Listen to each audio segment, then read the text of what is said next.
So this time of the year is when I do the marketing and lead performance forecasting and projections for my company. This is one of the ways that I've been able to create a strong sense of accountability between my marketing partners and myself. When I sit down with a marketing team, one of the first questions I ask them is what number of leads they think is possible in a given area based on a company's reputation, previous campaign performance, market demand, competition, and their ability to capture leads. Welcome to the Bug Bucks Podcast, a podcast designed to help you become a bug money millionaire. Today's episode is brought to you by Bug Bucks Plus, the #1 course designed to help you start and grow your pest control company. I'm your host, Eric Bassett, and today is going to be a solo episode where we do a deep dive into creating a more measurable and accountable relationship with your marketing companies and teams. But before we dive into today's episode, I just want to remind everybody listening, the best way to receive new episodes is by subscribing to our show on your preferred podcast platform like Apple, Google, Audible, or Spotify. If you love the show, please leave us a rating and a review. And one last reminder, if you haven't joined our Facebook group, go to BugBucks, that is BUGBUX. We've got over 3,600 other pest control owners in that group waiting to connect with you and share their thoughts. That's also the best way for you to share your feedback on our show and have your questions highlighted and discussed here on the podcast. So make sure you find us on Facebook and join the group. So this time of the year is when I do the marketing and lead performance forecasting and projections for my company, and I have high-level conversations with my marketing partners and help other owners navigate those same conversations with their marketing partners. This is one of the ways that I've been able to create a strong sense of accountability between my marketing partners and myself, which is something that I think is a really big struggle in the pest control industry. So if you're listening and you think you could benefit from a more concrete way to track the performance of your marketing company or marketing department, this episode is for you. Today I want to give you guys my step-by-step guide on how to navigate these conversations and create a high-level, high accountability relationship with your marketing team, so together you can hit the goals you're setting. It doesn't have to be you versus them. You can create a winnable solution for both of you, but that requires some key fundamentals that we're going to dive into today. So if you're somewhere you can take notes, you'd better grab a pen. But if you're driving, you just focus on getting from point A to point B safely. This episode will always be around. Let's make sure you are too. Overall, we're going to talk about these specific fundamentals with your marketing team. First, we're going to agree on what we are using to measure performance and how it will be measured. Second, we need to be specific on how our goals are created and whether or not it creates buy-in and accountability. And third, we need to agree on how often it's measured and the logistics of holding that team accountable. Now, I'm going to try to be as specific as possible. The more specific we are, the easier it will be to cut through the fog and see whether we are winning or not. So let's start with number 1. Let's talk about what we are using to measure performance. Now, there is a lot of lingo when it comes to marketing and a lot of easy ways to get lost in the weeds during conversations. So it helps tremendously when you've got the specifics locked in ahead of time. I know there are a lot of things you can track when it comes to marketing. I don't want to downplay the importance of what marketing teams usually report on, but when it comes to lag measures that should be the most important to you as the business owner, there's a few that I want you to keep in mind. First is the number of qualified leads. That's the number of qualified opportunities your team has to close a new customer. This really is what I think we care the most about as PCOs. Is what the marketing team's doing translating to leads? Are they making the phone ring, and is it ringing enough? You'll only know the answer to that if you track how many leads you're getting. So quick side note here, you might have noticed that I say qualified when I talk about leads. And if you've listened to episodes where I broke down inside sales metrics, you'll already know what I'm talking about. But for those of you who don't, I'll give you a brief synopsis. A qualified lead must fit 4 requirements. First, they need an issue your service solves. Second, they need to live in an area that you service. Third, they need to be someone who has the capability of making a purchase decision. And fourth, if it's some kind of form fill or email, they actually have to respond to you. Now, if they don't meet all four requirements, then they don't represent a genuine opportunity for you to generate new business and therefore aren't qualified. And while your marketing company might talk about leads in a general sense, what I need you to focus on is qualified leads so that you can report those numbers to your marketing team. Otherwise, they'll assume all the leads they see flowing your way are new opportunities, when that's only the case half or maybe 75% of the time. In fact, that ratio of what your marketing team identifies as leads compared to what your team reports as qualified leads is something you'll also need to keep in mind when you start creating goals for the marketing team. This qualified lead percentage helps your marketing team understand how many leads they have to get in order to give you the amount of qualified leads you want. So, for example, if you reported 50 qualified leads and your marketing team reported 100 leads, you'll know there's a 50% qualified lead ratio. That means if you want to set any goal for the number of qualified leads, your marketing team will have to set their own goal accordingly. Such in this case would be double yours. Now, if you're wondering why in the world your marketing team would be reporting a different number of leads versus qualified leads, you just have to remember that your marketing team typically views leads as unique visitors that contact you through your various marketing channels. However, that doesn't always turn out to be a qualified lead. So don't get too worked up on there being a difference in what's being reported. That's just how they measure it. Instead, focus on that qualified lead ratio so that you can ensure what's being tracked lines up in meetings. So now you and the marketing team are on the same page about what a qualified lead is, and they understand the relationship between what they report as leads and what you report as qualified leads, and how that impacts your goals. Things are getting much more clear, but now we've got to unpack the question of, are we getting enough leads, and how many leads should be our goal? Which brings us to the second big fundamental: making goals that create accountability and buy-in.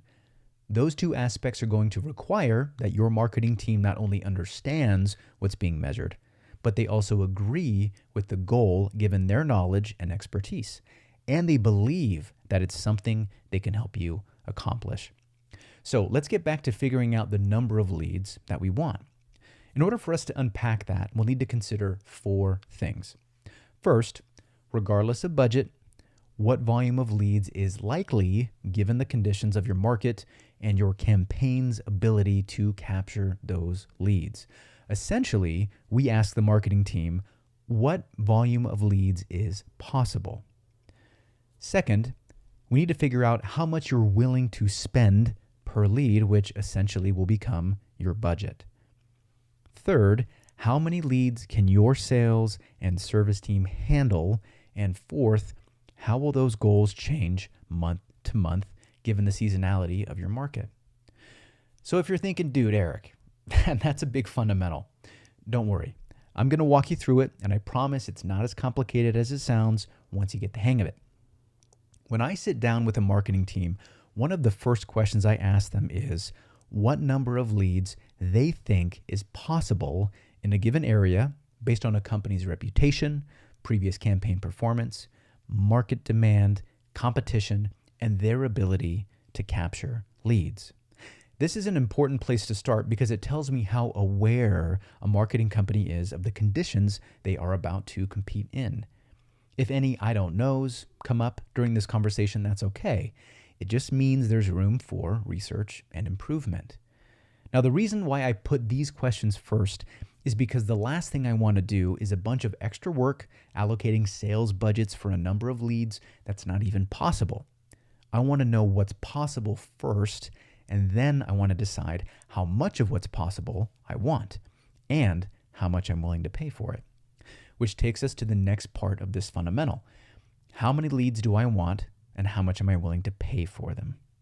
Typically, the number of leads you want are going to be limited by your budget, and that usually also has a limit. So I typically let that take the lead before I go looking into whether or not my team can support that goal. In order for us to figure out a budget for what leads we want, we have to decide on a goal for our cost per lead. I'll tell you right away that this is going to vary from market to market and company to company. It's also impacted by a company's appetite for leads. Leads and their cost are a little like mileage in a car. If your speed is too slow, you don't really get the miles per gallon or the cost per lead you want. But if you go too fast, you'll start to see those MPGs start to suffer, and the cost per lead also suffers. Now, somewhere in the middle, there's a sweet spot where the speed you drive gets you the best miles per gallon and essentially allows your budget to be spent the most efficiently. So when it comes to cost per lead, understand that there's a minimum spend you need to budget for. Digital marketing is a game where you need to pay to play. Expecting a good cost per lead when you're barely spending enough to break the surface is just a recipe for disaster. Also, keep in mind that as you continue to be more aggressive with your appetite for leads, you'll see the cost per lead increase. You'll have to decide which is more important to you, efficiency or speed. Lastly, you need to know that there is a sweet spot where you get the most bang for your buck, and that can be damaged or improved by how effectively your campaigns operate, just like how the miles per gallon sweet spot differs based on the vehicle. So, now you might be asking, well, what's the average? What's the general sweet spot?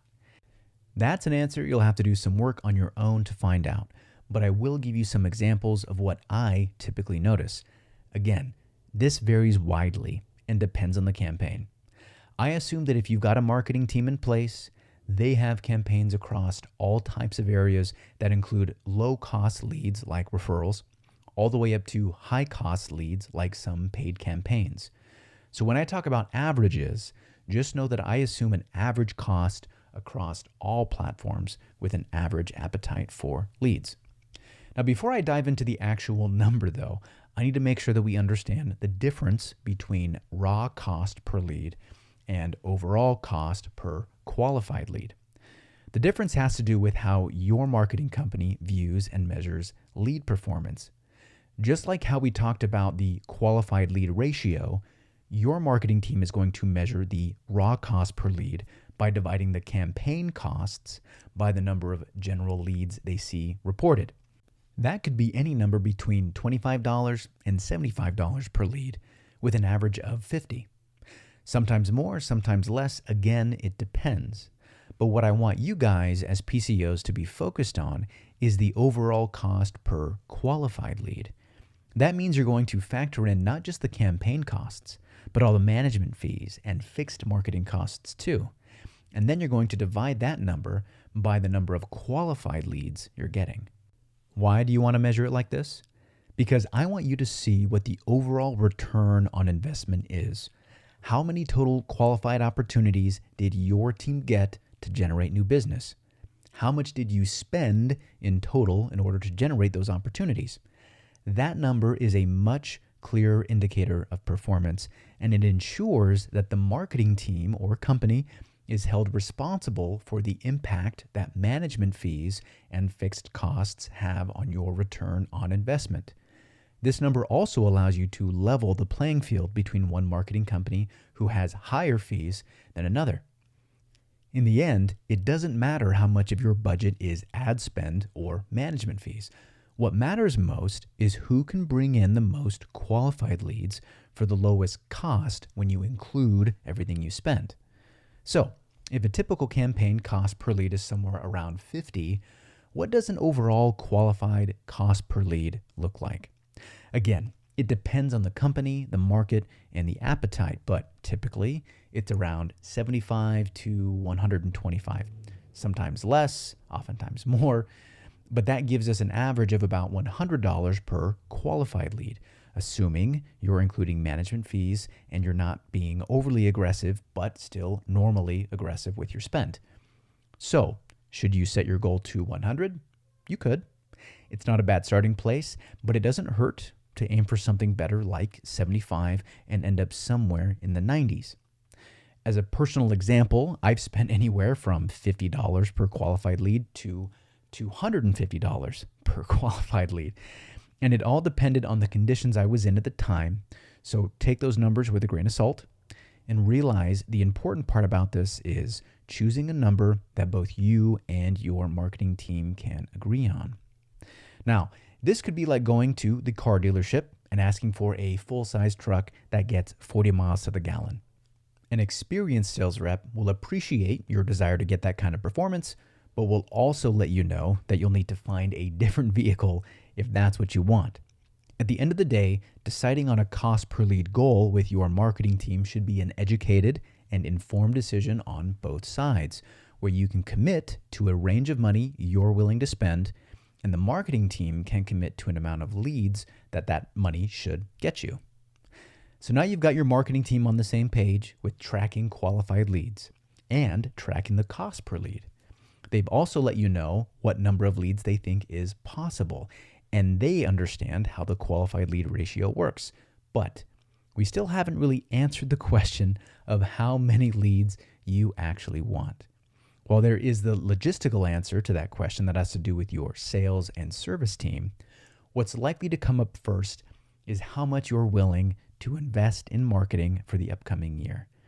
If you and the marketing team have figured out how many leads are possible and have agreed on what the overall cost per lead average will be, you've got all you need to know to figure out what the possible investment could look like. So for example, let's say that through these discussions with your marketing company, you figure out that they think it's possible to bring in 1,500 leads this upcoming year with a 75% qualified lead ratio. That means those 1,500 leads will become 1,125 qualified leads. You also have agreed that while you'd prefer a $75 overall cost per qualified lead, you understand that it could vary month to month, and you'd be willing to go up to 125 in order to stay competitive. That being said, you agree on an overall cost per qualified lead goal of 100. All that's left now is a little math. Assuming a $100 cost per qualified lead and a qualified lead possibility of 1,125, if we multiply them together, that's going to give us a budget in the ballpark of 112,500. But let's just say that that's a little steep for you. What are your options? Well, you've already agreed on a cost per lead goal, so the only other way to reduce your expected cost is to reduce your lead volume goal. So let's imagine that you earmark $75,000 for marketing with an overall cost per qualified lead goal of $100. You should be able to count on your marketing team bringing you in 750 qualified leads. And since you've already agreed on a qualified lead ratio of 75, your marketing team can do the math and know that they need to bring you 1,000 leads in order for you to end up with 750 qualified ones. Okay, so that's enough math for now. The important part is that you understand the dynamics of how the numbers work and the relationship between how they're tracked and tracking the performance of your marketing team. So now everyone is on the same page about tracking qualified leads, the cost per qualified lead, and the overall lead volume goal for the year. Now we're cooking. But we still have those logistics to take a look at. Can the sales team and the service team handle that kind of lead volume? In order to know, we've got to look at those two departments independently. Now, without diving too far into the weeds here, I'll just say that you'll need to determine whether or not you have the sales staff for the additional 1,000 calls that are going to come your way over the year. You should also consider that the 1,000 extra calls are not going to come evenly either. The volume of leads typically follows the curve or phasing of the demand in your market, which means you'll need to be able to staff according to both the slowest and the busiest months of the year. Now, that doesn't mean you can't also expand and contract your team with the increases and decreases in lead volume, but that's a whole other topic that we don't have the time to dive into. Instead, let's talk about the impact to your service team. In order for us to understand the impact that the additional sales will have on your service team, we'll need to know how many of those calls will actually translate into work that the service team will perform. So let's go off some easy math. Assuming that your team handles 750 qualified leads and they close 70% of them to some kind of new business, that's going to create at least an initial or a one-time service for 525 customers. Now, out of those 525 customers, let's imagine that your team converts 80% of them to some type of recurring service. That means you'll have 420 new recurring customers that are being added over the course of the upcoming year. How those customers are divided up also depends on the phasing of your specific company in your specific market, which we'll talk about here in just a minute. So, long story short, you'll need to decide how to plan your service team staffing for 525 initials and one-time services, along with 420 new recurring customers. What that ends up looking like will depend on the size of company and existing customer attrition, etc.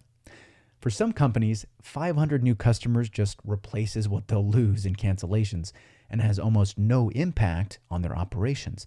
But for other companies, 500 new customers could double what they are currently doing. So let's assume that you do the staffing forecasting and you feel confident that your staff will be all squared away for the new leads, sales, and services. Great. Well, that's got to be it, right? Full steam ahead? Not quite. We've got one more important fundamental that we need to lock in. Here's number 3. We need to decide how often performance is going to be measured and what our cadence of accountability with the marketing team looks like. To dive into this, I need to make sure we're on the same page about something called phasing. So like I mentioned before, every company and every market has a specific and unique way that the demand for their service fluctuates over the course of the year. When demand goes down, leads typically slow down. When demand goes up, leads typically go up. What impacts this relationship the most is typically the weather, but marketing budgets obviously play a role. Now, this unique curve of performance is something that I call phasing. In marketing, it divides up your performance by what percentage each time period represents. In most cases, that time period is monthly. So, if you operated in a market where the demand was exactly the same every single month, your phasing each month would just be 100% divided by 12, which would give you 8.33% per month. That means each month you'd get 8.33% of your leads for that whole year. Of course, no one lives in a market where the phasing is equally divided, even if the weather has less of an impact. In most markets, the curve looks like a bell or a hill, with the lowest point being the beginning of the year and increasing steadily toward the middle of the year, where insect activity is its highest, and the curve peaks, and then it begins to decrease steadily back down as the year comes to a close. Now, in this example, you might see 2 to 4% in months like January or February, 6 to 8% in March and April, 10 to 12% in May or June, and maybe 14 to 16% in July and August. Then the same type of decrease as the season cools back off. Now, keep in mind that every company's phasing is unique and different, and it takes you tracking your lead volume over time, and especially month over month, to figure out your own phasing curve. Side note here, while a company's phasing for leads can sometimes also follow a similar curve for phasing of revenue, that's not always the case, and in some instances should not be compared or used for this type of forecasting. The most clear way to forecast lead performance is by using lead data. So we'll use those same numbers as we have before as an example. We've got 1,000 leads that are coming our way this upcoming year. Let's imagine that our phasing for the first quarter is 2, 4, and 6% respectively. In January, we should expect around 20 leads. In February, 40, and in March, 60. Now, if we know and understand our phasing, that means we can create monthly lead volume goals and expectations for our marketing team to follow. If we also know what our cost per lead goals are, That means we can create budgets for every month based on how many leads we are expecting. Now, just keep in mind that the cost per lead can and will fluctuate over the course of the year. However, you and your marketing team have an agreement on what's acceptable for the high, low, and average costs any given month. One month might have a higher overall cost per lead at, say, 125 or 150, while another month might have a lower overall cost per lead at 75 or 90. Just remember that we are measuring performance with the overall cost per qualified lead, not just the campaign cost per any lead. So, how do we wrap all this up? The last piece of the puzzle is writing down these projections in stone and then creating a consistent meeting schedule with your marketing team where you can discuss their performance based on what's been agreed on. How often should those meetings be? Well, I recommend around once every 2 weeks, with no fewer than once per month and no more often than once per week. When I have these meetings, these are the things that get highlighted. My first question is, where did we land with our lead volume goal? Did we hit the target, fall short, or did we exceed expectations? And more importantly, why? Question number 2, where did we land with our cost per lead goal? Did we hit the target? Did we fall short, or did we exceed expectations, and why? Number 3 is, what changes should we execute so we can make sure to capitalize between now and the next meeting? And then question number 4 is, how can I help you execute on these changes? So this format keeps meetings for me focused and running smoothly. And here are some pro tips based on my experiences in these meetings. If you end up hitting or exceeding your lead volume goal and hitting or exceeding your cost per lead goal, make sure you show some praise, but don't forget to ask why. The why behind the what is just as important, if not more so, than the result. If you've got room left in the budget, maybe there might be some room to be a little bit more aggressive. Now, if you hit or exceed your lead volume goal, but you don't hit your cost per lead goal, still give some praise for hitting the lead target, and then ask why, and dig in and figure out why our costs were off target. If you don't hit your lead or your cost per lead goals, dig into the details before you criticize. Ask why and evaluate the cause. Then pivot and execute on whatever changes need to occur so that you can get back on target. Another pro tip here. Your marketing team has various methods for generating leads and managing costs, much more than we have time to discuss in this episode. These methods are going to come up in meetings, and that's a good thing. You'll want to know what your marketing team is doing in order to maintain performance. Just because we are only focusing on a few key measurables, that doesn't mean that these other metrics your marketing team reports aren't important. The reality is that both the lead volume and the cost per lead goal are at the mercy of these other metrics. The only reason why we aren't as focused on them is because we're PCOs, not marketers. The marketing team will focus on those, and we will focus on what those measures impact in our business. It could actually be very beneficial for you to have a working knowledge on what those things are, and it could promote a better sense of understanding and trust in those meetings. So before I let you guys out of here, let's break this down into some key takeaways. Number 1, creating a way to measure performance and hold your marketing team accountable isn't just beneficial, it's necessary for the long-term health of your company and the relationship between you and your marketing partner. Number 2, take the time to have a sit-down meeting and walk through all the specifics. Number 3, agree on what you are using to measure performance and how it will be measured. Number 4, consider the impact a goal has on your company as a whole. Number 5, establish goals that create buy-in and accountability. Number 6, create a forecasting model that includes your own company's unique phasing. Number 7, agree on a meeting schedule and the logistics of holding your team accountable. Number 8, prioritize meetings where you'll meet to review performance. Number 9, give praise, ask why, pivot, and execute. And number 10, appreciate and understand the work that goes on behind the scenes. All right, guys, as per usual, there's my typical deep dive into things that seem simple, but end up having a lot of moving parts and pieces. I appreciate you all taking the time to listen in. If you have a coworker, manager, or owner who you feel could benefit from listening to this episode, the best way to say thank you to us is to share this episode with them. Again, this episode is brought to you by BugBucks Plus, the #1 course designed to help you start and grow your pest control company. We've got tons of awesome content on there just like this, so make sure you go and check it out. If you haven't joined the Facebook group yet, you must be crazy or you just don't have a Facebook. Go find the group and join. It's BugBucks. That's BUGBUX. Lots of information and great connections in that group. All right, guys. Thanks again for listening in, and until next time, keep building those pest control companies. If you enjoyed today's episode, please show your support by subscribing and leaving us a 5-star rating. Thank you, and we'll catch you on next week's episode.